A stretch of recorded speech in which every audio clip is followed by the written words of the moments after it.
আসসালামু আলাইকুম। বিসমিল্লাহির রহমানির রহিম। মথুরাপুর পোড়াখালী মাধ্যমিক অনলাইন স্কুলে সবাইকে স্বাগতম। আমি মোহাম্মদ আনোয়ারুল ইসলাম, সহকারী শিক্ষক গণিত, মথুরাপুর পোড়াখালী মাধ্যমিক বিদ্যালয়। আমি আজ সপ্তম শ্রেণীর গণিত বিষয়ের সপ্তম অধ্যায়ের সরল সমীকরণ নিয়ে আলোচনা করব। এই সরল সমীকরণ কাকে বলে, সরল সমীকরণ কি, চলক কি, প্রক্রিয়া চিহ্ন কি, সরল সমীকরণ সমাধানের স্বতঃসিদ্ধগুলো কি, সরল সমীকরণ কিভাবে সমাধান করা হয় এবং সরল সমীকরণ বিধিসমূহ কি, সমাধানের বিধিসমূহ কি। আসুন আমরা দেখি সমীকরণটা কি। সমীকরণটা হচ্ছে প্রক্রিয়া চিহ্ন, চলক, প্রক্রিয়া চিহ্ন, সমান চিহ্ন সংবলিত গাণিতিক বাক্যকে সমীকরণ বলে। তাহলে সমীকরণের সংজ্ঞা অনুযায়ী সমীকরণটা কিরকম হতে পারে? x plus 5 equal 7, y plus 5 minus 10, 2z plus 5 equal z minus 2 প্রভৃতি। এই যেগুলো লিখলাম সবগুলো একটি সরল সমীকরণ বা সমীকরণ। এই সমীকরণের ভিতর এটা ছিল হচ্ছে চলক, অজানা রাশি। আমরা বলছিলাম যে চলক থাকবে, প্রক্রিয়া চিহ্ন, এটা হচ্ছে প্রক্রিয়া চিহ্ন এবং সমান চিহ্ন, সমান চিহ্ন। তাহলে আমরা সমীকরণের সংজ্ঞা অনুযায়ী বলতে পারি যে চলক, প্রক্রিয়া চিহ্ন এবং সমান চিহ্ন সংবলিত গাণিতিক বাক্যকে সমীকরণ বলে। এখন তাহলে চলক কাকে বলে? চলকটা হচ্ছে যার মান পরিবর্তনশীল বা যে রাশির মান পরিবর্তন হতে পারে বা হয়।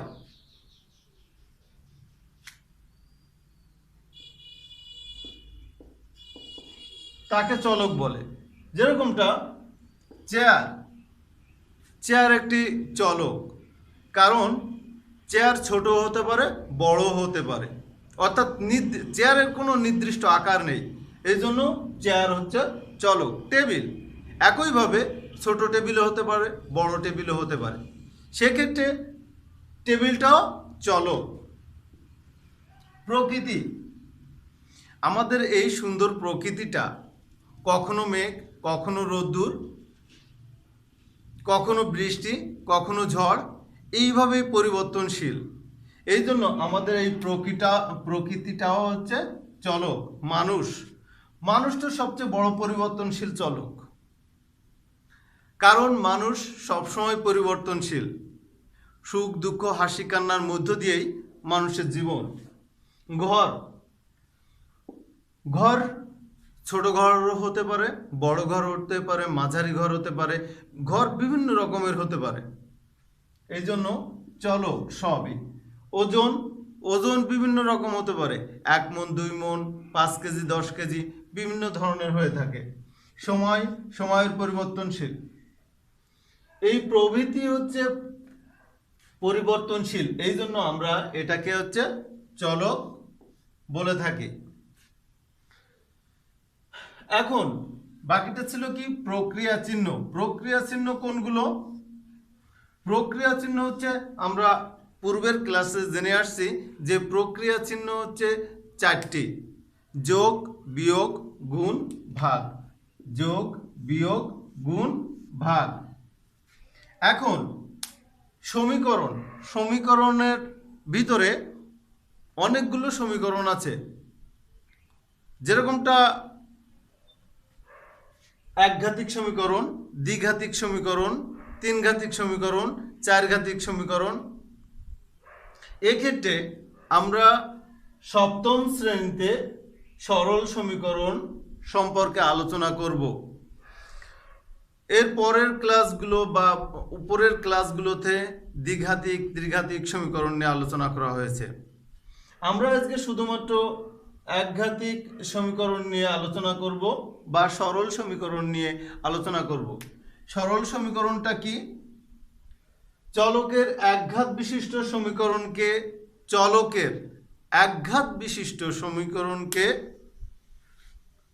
সরল সমীকরণ বা একঘাতিক সমীকরণ বলা হয়ে থাকে। কিরকমটা আমরা জানি, যদি এ স্কয়ার হয়, এখানে এটা হচ্ছে ভিত্তি আর এটা হচ্ছে ঘাত। সেক্ষেত্রে যদি একটি সমীকরণের একঘাত দেখানো হয় 2x + 5 = 10, এখানে এই সমীকরণের চলকের একটি মাত্র ঘাত, অর্থাৎ এখানে 1 রয়েছে। যদি কোনো সমীকরণের উপরে কোনো কিছু না থাকে সেক্ষেত্রে আমরা 1 ধরে নিই। যে কোনো সংখ্যার উপরে কোনো কিছু না থাকলে 1 ধরে নিই। সেক্ষেত্রে এই সমীকরণের কোনো কিছু নেই x এর উপরে, সেজন্য এটাকে একঘাতিক সমীকরণ বলা হয়। আবার যদি আমি দ্বিঘাতিক সমীকরণটা দেখাই, এরকমটা আসে যে 2x² + 5 = 11 বা 12। সেক্ষেত্রে এখানে 2 এর কারণে, এই ঘাতটা 2 এর কারণে এটা হচ্ছে দ্বিঘাতিক সমীকরণ। দ্বিঘাতিক সমীকরণ। আর এটা হচ্ছে একঘাতিক সমীকরণ। যদি এই ঘাত 3 থাকে তাহলে ত্রিঘাতিক সমীকরণ, যদি 4 থাকে চতুর্ঘাতিক সমীকরণ। এভাবে বিভিন্ন ধরনের সমীকরণ হতে পারে। এখন এই সরল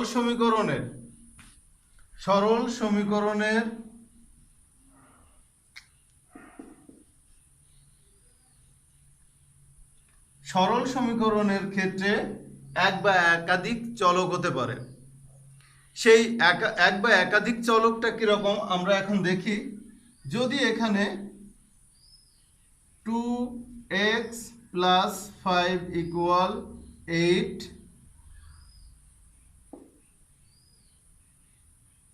x + y = 10, x minus y = 8,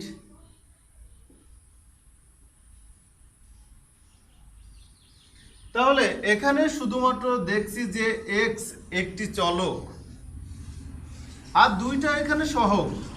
2 হচ্ছে সহগ কিন্তু x হচ্ছে চলক। সেক্ষেত্রে এখানে হচ্ছে একটি চলক, এই সমীকরণে একটি চলক রয়েছে,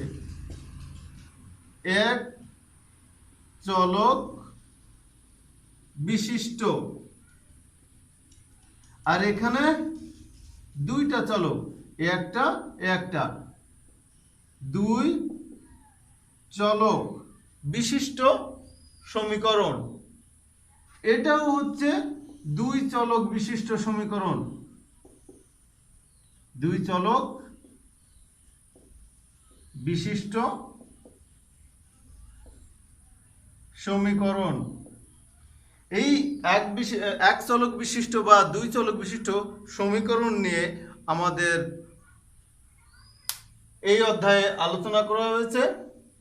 এই সমীকরণগুলো সমাধানের জন্য 4টি স্বতঃসিদ্ধ রয়েছে।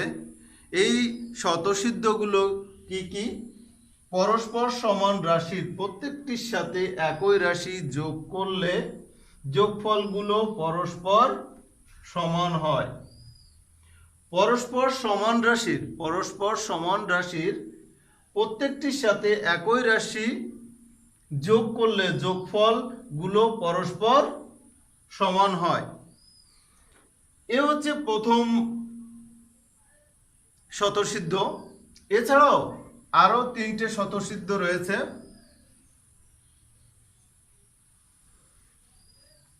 যে স্বতঃসিদ্ধগুলো দেখব আমরা, বাকি 3টি স্বতঃসিদ্ধ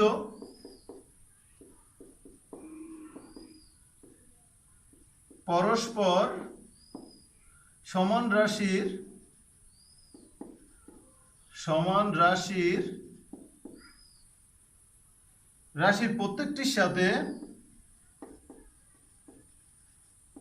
প্রত্যেকটির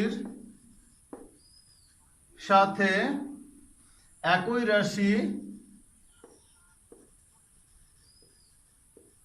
একই রাশি বিয়োগ করলে বিয়োগফলগুলো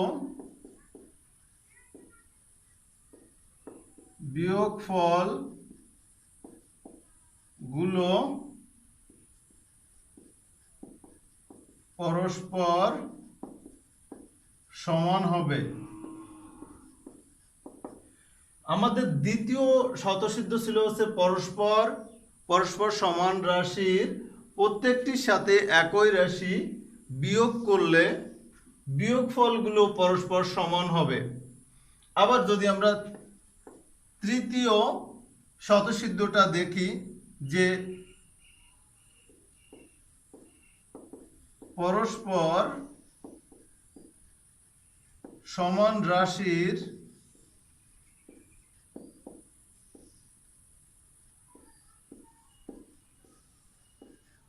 প্রত্যেকটির সাথে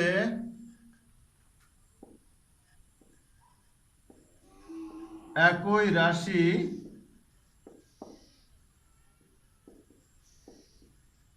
গুণ করলে গুণফলগুলো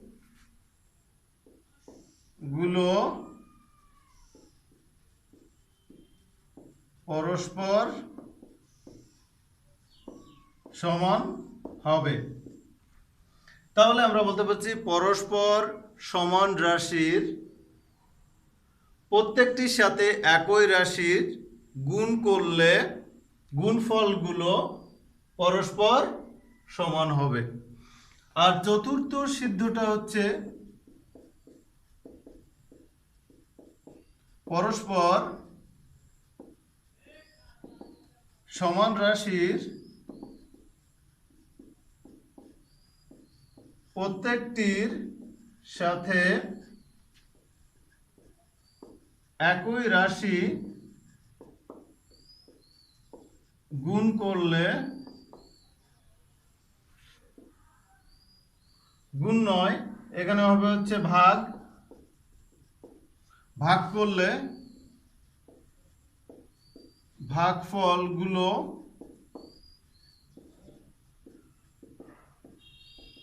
পরস্পর সমান হবে। এই ছিল হচ্ছে সমীকরণ সমাধানের 4টে স্বতঃসিদ্ধ।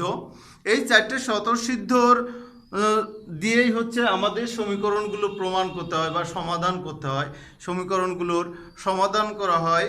সমীকরণ সমাধানের ক্ষেত্রে বিভিন্ন ধরনের বিধি প্রয়োগ করা হয়। সেই বিধিগুলো হচ্ছে আমরা দেখব সেই বিধিগুলো কি কি। সেই বিধির প্রথমটা আছে হচ্ছে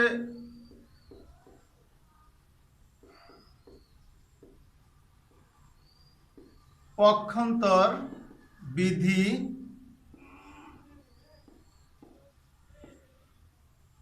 পক্ষান্তর বিধি। দ্বিতীয়টা হচ্ছে বর্জন বিধি।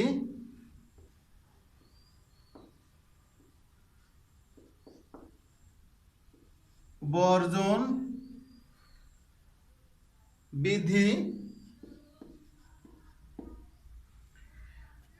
বর্জন বিধি এছাড়াও রয়েছে আড়গুণন বিধি।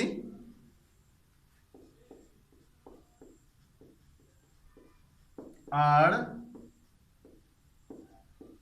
গুণন বিধি ও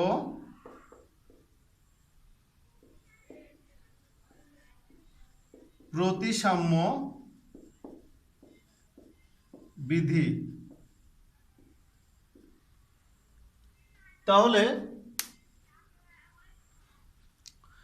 তাহলে আমরা দেখি যে সরল সমীকরণ সমাধানের ক্ষেত্রে আমরা বিভিন্ন বিধি প্রয়োগ করে থাকি।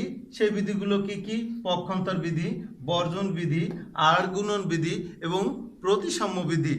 আজ আমরা শুধুমাত্র পক্ষান্তর বিধিটা নিয়ে আলোচনা করব এবং এই পক্ষান্তর বিধিটা দিয়ে কিভাবে সরল সমীকরণ সমাধান করা হয়।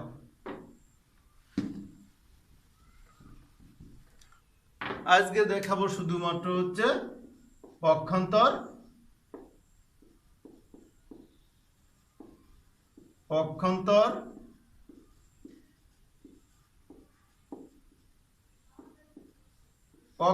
বিধি। পক্ষান্তর বিধির ক্ষেত্রে আমরা যদি দুইটা সমীকরণ নিয়ে দেখাতে পারি, x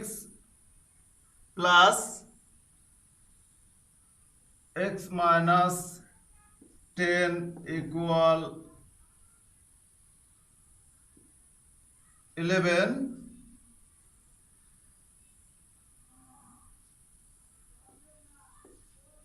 প্রথম সমীকরণ।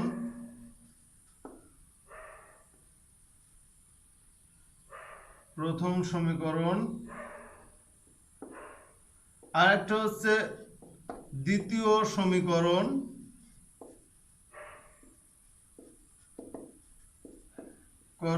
হচ্ছে কি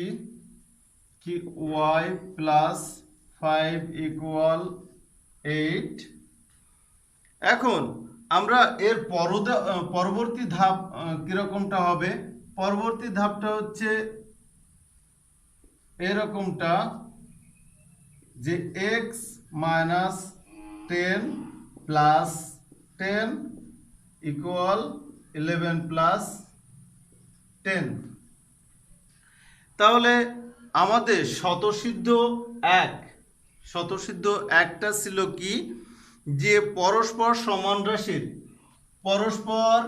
সমান রাশির এই যে x minus 10 সমান কার সমান? 11 এর সমান।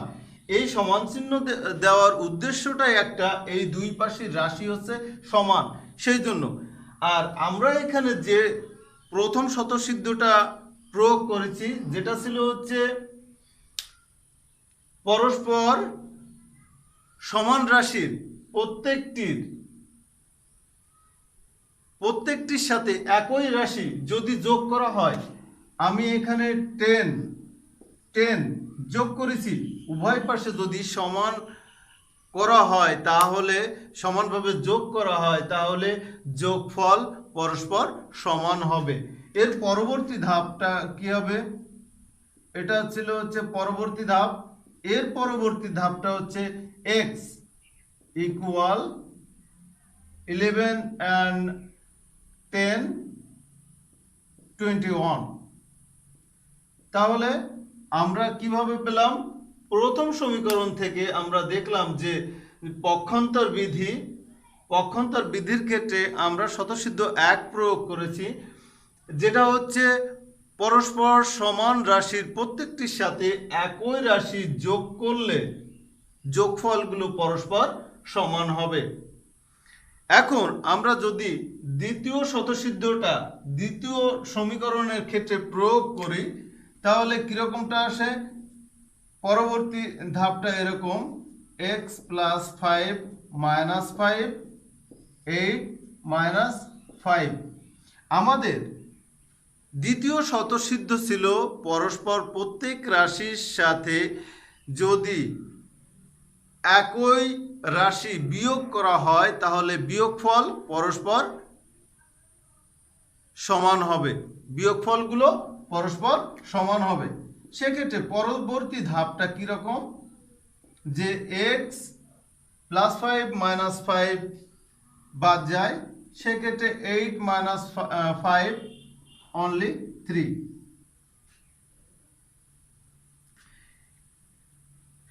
এক্ষেত্রে হচ্ছে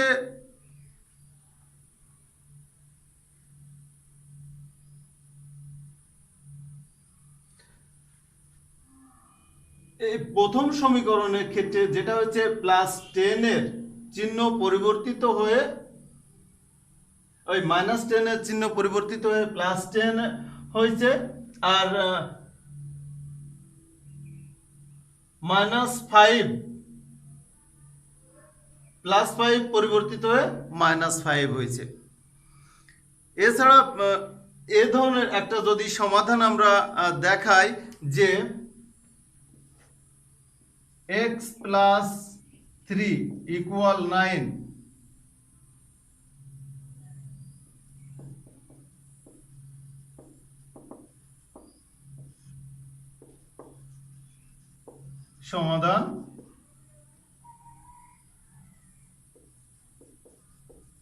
সমাধান করো। সেক্ষেত্রে আমরা পক্ষান্তর বিধি প্রয়োগ করে সেটা হচ্ছে স্বতঃসিদ্ধ 1 দিয়ে আমরা এটাকে স্বতঃসিদ্ধ 2 দিয়ে এটাকে আমরা সমাধান করতে পারবো। সেক্ষেত্রে হচ্ছে x plus 3 equal 9, x plus 3 minus 3 equal 9 minus 3, x equal 6। এইভাবে হচ্ছে আমরা সরল সমীকরণের পক্ষান্তর বিধি প্রয়োগ করে যে কোনো সরল সমীকরণের সমাধান করতে পারি। আরেকটা উদাহরণ দিয়ে দেখা যাক কিভাবে সমাধান করা যায়।